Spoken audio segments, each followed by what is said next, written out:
Halo semuanya, selamat datang di pembahasan kita kali ini. Siapkan diri Anda, karena hari ini kita akan memulai sebuah perjalanan yang menurut saya pribadi luar biasa menakjubkan. Kita bakal membongkar cetak biru dari sebuah kemampuan yang sering banget kita anggap remeh. Yah, mobilitas manusia. Kita akan jalan-jalan dari melihat tingkat neurologi mikroskopis di balik satu langkah kecil Anda, sampai meluas ke desain makro dari kota-kota tempat kita tinggal. Jadi, ini bukan cuma sekedar tentang gimana cara kita berjalan, tapi tentang bagaimana tubuh dan lingkungan kita bekerja sama secara harmonis. Oke, ini rute perjalanan kita hari ini. Kita mulai dari mekanika berjalan, lalu apa yang terjadi saat sistem itu rusak, mengukur tanda vital ke-6, inovasi dalam rehabilitasi, dan terakhir, merancang mobilitas urban yang inklusif. Padat ya? Yuk, langsung kita mulai. Bagian pertama, mekanika berjalan, dari serat otot hingga momentum ke depan. Berjalan itu sebenarnya adalah keajaiban mekanis yang sangat terkoordinasi. Nah, untuk memahaminya, kita mulai dengan hal mendasar, gait cycle atau siklus gaya berjalan. Simpelnya, ini adalah urutan terus-menerus dari saat tumit Anda menyentuh tanah sampai tumit yang sama nyentuh tanah lagi. Dan tahukah Anda, ternyata 60% waktu kita itu dihabiskan di fase stance atau saat kaki menahan beban, sementara 40% sisanya kita ada di fase swing alias kaki mengayun di udara. Kedengarannya simpel ya, tapi mari kita lihat apa yang sebenarnya terjadi di balik layar. Telapak kaki kita itu punya mekanisme brilian yang disebut three rockers atau 3 pijakan. Pertama, tumit bertindak sebagai titik tumpu supaya kaki kita nggak langsung menampar tanah dengan keras. Lalu kedua, pergelangan kaki memungkinkan tulang kering berputar ke depan untuk menjaga momentum kita. Dan yang ketiga, bagian depan kaki memberikan dorongan akhir supaya kita bisa maju. Jujur, ini adalah desain efisiensi energi yang luar biasa dari alam, biar kita bisa terus melaju tanpa jatuh. Tapi tentu saja, tulang doang nggak bisa jalan sendiri. Disinilah sistem saraf kita ikut campur. Otot kita punya yang namanya ketegangan dasar atau tonus otot dan kekakuan jarak pendek. Coba bayangkan ini seperti pegas kecil di dalam otot Anda yang selalu aktif bersiaga. Ketegangan dasar inilah yang menstabilkan postur Anda dan nahan Anda supaya nggak ambruk waktu gravitasi terus-terusan narik badan Anda ke bawah. Bagian kedua, saat sistem rusak. Lalu, apa yang terjadi kalau sistem neuromekanik yang rumit tadi mengalami gangguan? Ketika ada masalah, efisiensi energi kita langsung turun drastis dan risiko cedera meningkat. Cedera yang berbeda bakal ngubah siklus jalan kita dengan cara yang beda juga. Misalnya, kalau Anda lagi kesakitan, Anda akan pakai gaya jalan antalgik. Fase bertumpu Anda jadi lebih pendek buat ngehindarin rasa sakit. Beda lagi kalau ada cedera syaraf, itu bisa bikin foot drop atau kaki terkulai. Dan untuk kondisi neurologis seperti cerebral palsy, seseorang mungkin mengalami gaya jalan crouch atau berjongkok karena sendi mereka menekuk secara kronis. Nah, yang bikin hal ini benar-benar menarik adalah kalau kita membandingkan dua kondisi saraf ini. Pada gaya berjalan pasca stroke, gerakannya itu sangat tidak simetris. Karena kaki yang lemah susah diangkat, pasien seringkali harus ngayunin kakinya ke samping dalam gerakan setengah lingkaran. Kontras banget kan sama gaya berjalan Parkinson? Di Parkinson, posturnya membungkuk, langkah-langkahnya kecil terseret dan seringkali ada perasaan membeku, seolah kaki mereka nempel ke lantai. Terus, gimana dokter tahu seberapa parah kondisinya? Apalagi soal spastisitas atau kekakuan otot. Mereka pakai tes bandul. Kaki pasien dijatuhkan begitu saja dari posisi horizontal. Tes simpel ini ngebuktiin kalau spastisitas itu bukan cuma soal seberapa tepat otot ketarik, tapi adanya kekacauan yang kompleks antara ketegangan dasar otot dan refleks saraf. Benar-benar menunjukkan betapa rumitnya masalah di sistem saraf pusat kita.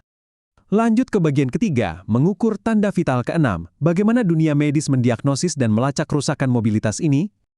Tapi tunggu dulu, saya punya pertanyaan buat Anda. Apa sebenarnya tanda vital ke-6 itu? Kita semua pasti langsung mikir soal tekanan darah, detak jantung, suhu tubuh, tapi faktanya ilmu klinis modern sekarang menganggap kecepatan berjalan Anda sebagai indikator krusial dari kesehatan Anda secara keseluruhan. Ya, itulah tanda vital ke-6. Dan hari ini, dokter nggak cuma ngandelin pengamatan mata aja, kita udah masuk ke era analisis gaya berjalan kuantitatif. Pakai kamera penangkap gerak 3D, plat gaya, sampai sensor IMU yang bisa dipakai di badan. Alat-alat canggih ini memungkinkan para ahli buat melacak biomarker digital dan variasi super kecil dari setiap langkah kita di kehidupan nyata sehari-hari. Dan kalau bicara angka, 1,4 meter per detik. Ini adalah patokan utamanya. Ini kecepatan jalan ideal untuk orang dewasa yang sehat. Kalau kecepatan jalan seseorang turun drastis di bawah angka ini, itu ibarat alarm peringatan buat para ahli medis bahwa ada yang nggak beres dengan mesin neuromekanik orang tersebut. Masuk ke bagian keempat, inovasi dalam rehabilitasi. Mari kita intip teknologi mutakhir yang dirancang untuk memulihkan mobilitas. Inovasi di bidang prostetik sekarang benar-benar mengubah permainan. Kalau prostetik tradisional yang pakai soket itu sering banget bikin kulit lecet dan gaya jalan nggak seimbang. Sekarang ada osseointegration. Ini adalah implan titanium yang dipasang langsung menyatu dengan tulang. Hasilnya, rasa sakit akibat soket hilang dan kesimetrisan sendi alami pengguna bisa kembali dengan indah. Tapi ingat, rehabilitasi itu nggak cuma soal kaki, ada fakta mengejutkan soal pengguna kursi roda manual. Mendorong kursi roda itu ngebangun kekuatan otot bagian depan secara gila-gilaan, tapi otot punggung malah terabaikan. Akibatnya, pengguna rentan banget kena nyeri bahu kronis. Makanya, terapi fisik yang khusus melatih otot bahu belakang atau rotator eksternal itu mutlak diperlukan. Lalu gimana dengan robotika? Eksoskeleton bertenaga ini luar biasa keren, menggerakkan sendi pasien secara mekanis. Tapi kuncinya di sini, robot ini nggak boleh cuma menggerakkan pasien secara kaku. Desainnya harus adaptif, ngasih kesempatan pasien buat ngeluarin tenaganya sendiri. Kenapa? Karena usaha sukarela yang diulang-ulang itulah yang benar-benar memicu neuroplastisitas, alias menyambungkan kembali jaringan syaraf yang sempat rusak di otak. Dan akhirnya, bagian kelima, merancang mobilitas urban inklusif. Ini adalah gambaran besarnya. Kenyataannya pahit, tapi semua teknologi medis canggih yang baru kita bahas tadi bakal percuma kalau dunia di luar rumah pasien nggak bisa diakses. Ada yang namanya rintangan mil pertama dan mil terakhir. Maksudnya begini, percuma kota Anda punya bus lantai rendah yang super canggih kalau halte busnya nggak ada tanjakan, atau kalau mobil-mobil pribadi nutupin akses trotoar.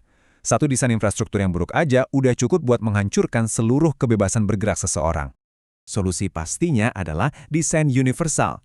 Ini adalah fitur-fitur perkotaan inklusif tanpa butuh modifikasi khusus. Melebarkan trotoar, bikin tanjakan di ujung jalan, pasang ubin taktil untuk tunanetra, platform transit yang sebidang, sampai pintu otomatis. Semuanya adalah fitur wajib yang ngebantu semua orang beraktivitas secara mandiri. Kalau bisa disimpulkan, inti dari pembahasan kita hari ini adalah ini. Lingkungan buatan kitalah yang pada akhirnya mendikte mobilitas sejati. Perawatan medis mungkin bisa memperbaiki fungsi fisik seseorang, tapi perencanaan kota yang baiklah yang mengubah rehabilitasi medis tersebut menjadi integrasi sosial yang bermakna di masyarakat. Ini semua terhubung. Dan itu membawa kita pada satu pertanyaan penting untuk Anda hari ini. Kalau lingkungan kita sangat membentuk cara kita bergerak, hambatan struktural apa di kota Anda sendiri yang bisa kita rombak hari ini? Biar cetak biru mobilitas bisa terbuka untuk semua orang. Besok, coba deh jalan keluar dan perhatikan trotoar atau fasilitas publik di sekitar Anda dengan kacamata yang baru. Terima kasih banyak sudah menemani saya mengupas topik ini. Tetaplah penasaran dan sampai jumpa di analisis kita berikutnya.